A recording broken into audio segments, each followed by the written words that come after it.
Bonjour à tous, aujourd'hui, je vous retrouve pour vous parler d'un ingrédient indispensable que nous avons dans notre cuisine et qu'il est indispensable de bien connaître.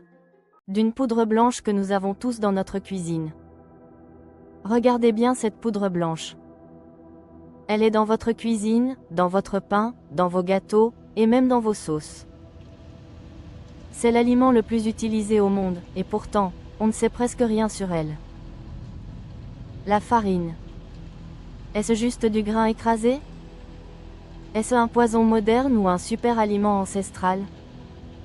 Aujourd'hui, on casse les mythes et on plonge dans le monde fascinant de la farine. Attachez vos tabliers, c'est parti! Pour faire simple, la farine est une poudre obtenue en broyant des graines de céréales ou de légumineuses. Si la plus célèbre vient du blé, sachez qu'on peut faire de la farine avec presque tout, du riz, du maïs, des pois chiches, et même des châtaignes.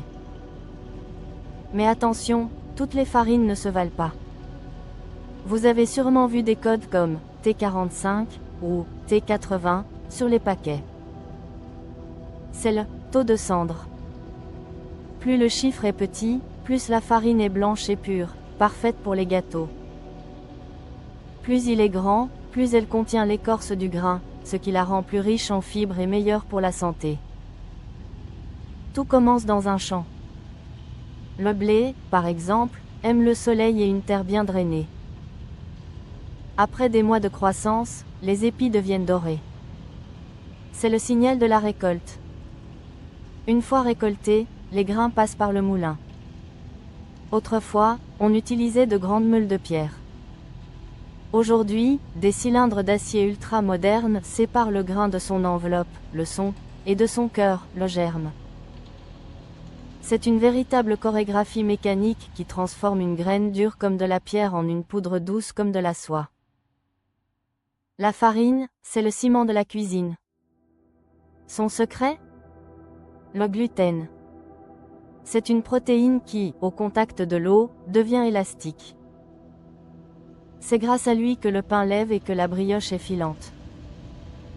Mais elle ne sert pas qu'à faire du pain. Elle sert à épaissir vos sauces, le fameux roux, à paner vos aliments pour les rendre croustillants, ou encore à donner du corps à vos soupes.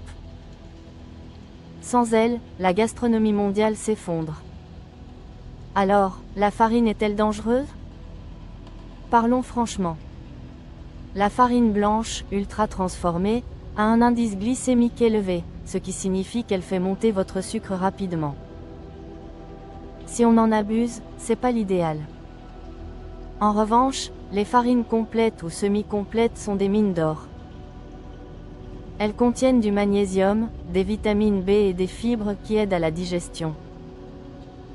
Et pour ceux qui ne supportent pas le gluten, les farines de sarrasin ou de riz sont des alternatives incroyables. Le secret, c'est la variété. Vous rangez votre farine dans le placard et vous l'oubliez? Grosse erreur. La farine est vivante. Elle craint l'humidité, la chaleur et surtout, les mythes alimentaires. Mon conseil de pro, transvasez votre farine dans un bocal en verre hermétique. Gardez-la au frais et à l'abri de la lumière.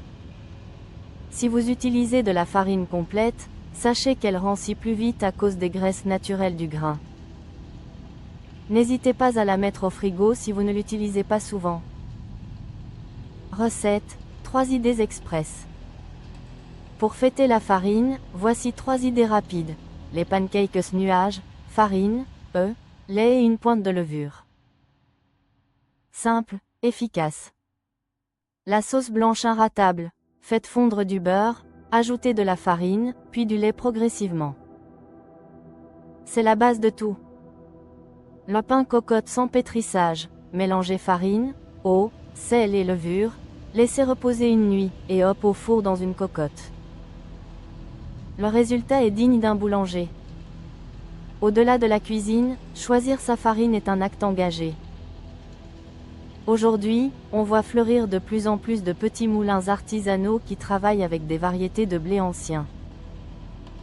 Pourquoi c'est important? Parce que ces blés sont souvent plus digestes et nécessitent moins de traitements chimiques dans les champs. En achetant une farine produite localement, non seulement vous soutenez l'agriculteur de votre région, mais vous redécouvrez aussi le vrai goût du grain. Une farine artisanale a parfois des reflets noisettes et une odeur de terre fraîche que vous ne retrouverez jamais dans une farine industrielle premier prix. Tester une farine de terroir, c'est donner une âme à vos plats. Bon à savoir, les anecdotes insolites. Saviez-vous que la farine est hautement inflammable? Sous forme de poussière dans l'air, elle peut exploser. Pas de panique dans votre cuisine, cela n'arrive que dans les grands silos industriels. Autre fait incroyable, on utilise aussi la farine pour fabriquer de la colle naturelle ou même certains cosmétiques. C'est vraiment une ressource universelle. Conclusion, le mot de la fin. La farine, c'est bien plus qu'une poudre blanche. C'est l'histoire de l'humanité, de l'agriculture et du partage. La prochaine fois que vous croquerez dans une baguette bien chaude, vous penserez au travail du paysan, du meunier et du boulanger. N'oubliez pas, choisissez la bonne farine pour le bon usage, privilégiez le bio quand c'est possible, et surtout, amusez-vous en cuisine. Merci d'avoir regardé cette vidéo. Si ça vous a plu, n'oubliez pas un petit pouce bleu, et de vous abonner, pour ne pas louper les prochaines vidéos. Et si vous voulez que je vous parle d'un ingrédient en particulier, cite-le-moi dans les commentaires. Au revoir, et à bientôt pour la prochaine vidéo.